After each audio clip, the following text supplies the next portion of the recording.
Good morning, everyone. Welcome to day 2 of our beautiful 7-day breakfast challenge. I hope you have had a wonderful day 1, and I hope you enjoyed your breakfast. Today, we're going to switch things up a bit. We're going to move to a slightly sweeter tasting breakfast. We still have a whole grain base, so we still have our healthy foundation, but we're just going to change the flavors a bit just to give you an idea of what we can still create, even though we're still doing healthy breakfast. Now, if you did have a chance to see yesterday's video, I mentioned that ideally we want to have a slightly salty and oily breakfast as well to help our digestive fire. Today we're not going to go with the salty side of things because you're free to add a little bit of salt in your breakfast just to help find that balance if you feel like you want to experiment with that. We're just going to give it something different. I wouldn't recommend having a sweet breakfast every day, but it might be a treat on a weekend, or it might be a treat once in a while to have something different. The base is still to get those whole grains in for your breakfast. So on that, today we are going to make quinoa chocolatey goodness. So as the name suggests, today our special whole grain is quinoa.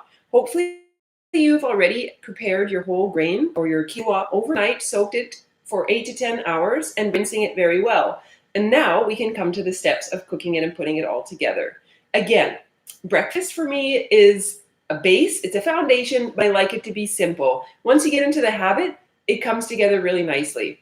So I've already put my quinoa in my pan here. Now when I show you, everything falls to the bottom, but you know what I mean. Same saucepan I'm using. Quinoa is in the pan, already rinsed, soaked, rinsed, and ready for eating now. And I'm just going to add inside here, actually some ginger. This wasn't on the original ingredient shopping list that I sent out for you, but I decided this morning, you know what, I feel like I want to put a little bit of ginger in my quinoa, some fresh ginger. You can also, you're welcome to use ginger powder. You're welcome to just keep the larger ginger root when you cook it, and then just take out the root and not actually eat it, or you could still, have a chew on that. Depends what you really feel like doing. I've chopped up about a tablespoonful of fresh ginger. I'm just going to add that into my bowl, or into my saucepan here for my breakfast.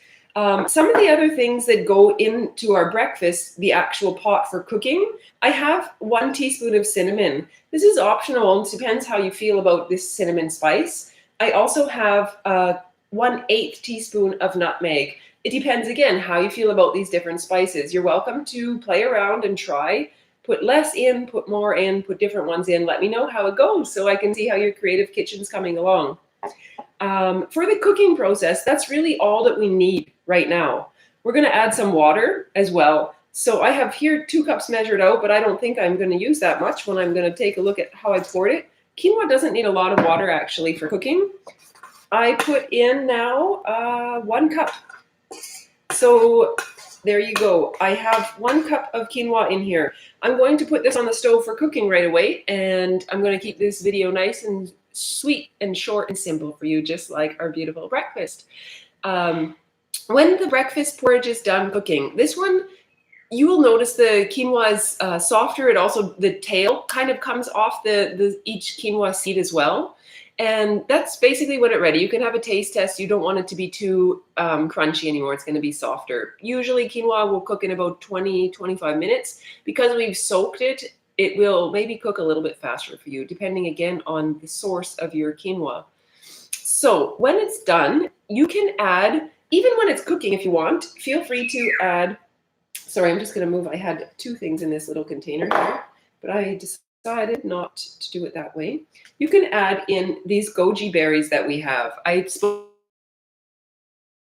about these little beautiful red, they look like raisins, but they're a little bit smaller, goji berries. They're coming out of Asia, super powerful, super amazing. They have great properties in them, high antioxidant, high in calcium, super, super amazing. If you don't have them in your kitchen or in your life yet, I suggest having them. You can add them to trail mixes very easily, add them to breakfast cereals like this as well. Super healthy, super yummy snack. So I'm going to actually add these goji berries. I have here about a tablespoon and a half of goji berries. I'm going to add them right directly into my breakfast cereal now before I cook it. And then they'll get just a little bit softer. You can also add them at the end. They're going to be a little bit crunchier and a little bit harder. You can experiment with that as well. When it's done cooking, I'm also going to add, at that point, these cacao nibs I have here. Again, I have about a tablespoon measured out of cacao nibs, and that I'm just going to sprinkle on the top later when I'm ready for eating. If you cook it in your quinoa when it's on the stove, it's just going to melt and it's going to be a little bit more chocolatey in a different way. It's up to you how you want to do it. I want to leave this open for you so you feel creative. Not that you have to do things a certain way. We have pieces for the foundation that we want to kind of make a checklist for, but feel creative and find different ways that you can make good, healthy breakfast for you and your family that really serves you.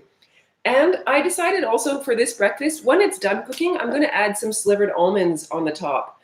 Again, that's just something extra, a nice healthy benefit. Almonds are, or any nuts really, have a very high natural fat and oil content, and this is really good for us in the morning. So we're still hitting some of those key points that we want to focus on. Make sure if you are adding some nuts or seeds to your breakfast that they've been also soaked, rinsed overnight. If you do it overnight and there's still the moisture in them, you can just eat them like that. It's fine. If you have soaked them, rinsed them, and now you've eaten some but you don't know what to do with the rest, you're going to need to dehydrate them or put them in your oven on a sheet on a very low temperature, just basically the lowest temperature of your oven, and allow them to the water to come out of them. If you put them back in your cupboard with the moisture, of course, they're going to go off, and we don't want that to happen. Some other options you can add if you feel like. Vanilla extract is also a good one, or if you have fresh vanilla bean, that's also a good additive. If you have maca powder is a root that's coming out of South America. It's very powerful, very good for our bodies. Another superfood. You may or may not have heard of this as well. Has lots of calcium in it as well, lots of protein, lots of good stuff for our body. It's an actual root, and roots are really good for us in the morning as well. Another point. If you have a natural sweetener, I'm using maple syrup today. I was recently on a trip to Canada and brought some back with me, so I am fortunate enough to use maple syrup, but doesn't mean that's what you need. You can have just brown sugar is also good. I would steer away from typical white sugars. They're generally not serving our body at all. So going at least to a brown sugar is better. Coconut sap or coconut syrup is good. Coconut brown sugar is also great to use as well. Or if you are avoiding sugars altogether, feel free to use stevia. That's a very good natural sweetener too. Those will be added at the end. And also I have nut milk that I've already prepared.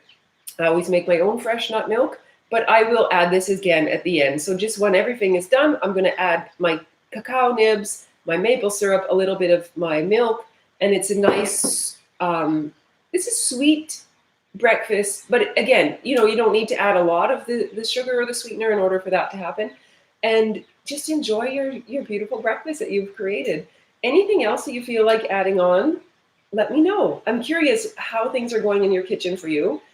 And I hope that this breakfast video finds you well. My name is Lori Voss Furukawa, founder of Create Play Grow Out of the Box Living, coming to you here from the Creative Kitchen in Manila, Philippines. And I hope this breakfast challenge is serving you and your family well. Take care, and we'll see you tomorrow.